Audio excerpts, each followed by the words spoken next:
The civil authorities have issued a child abduction for all of Georgia.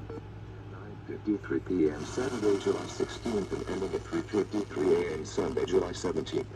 We interrupt this program to bring you this important announcement. This is an emergency missing child alert. It is called Georgia's Amber Alert.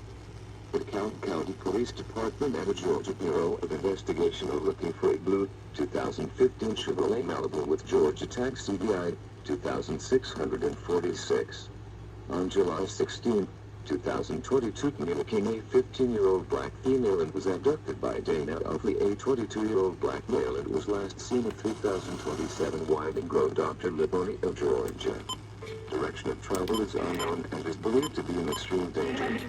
If you have any information on the blue 2015 Chevrolet Malibu with Georgia tax CDI 2646 or the whereabouts of Tanya King, please dial 911.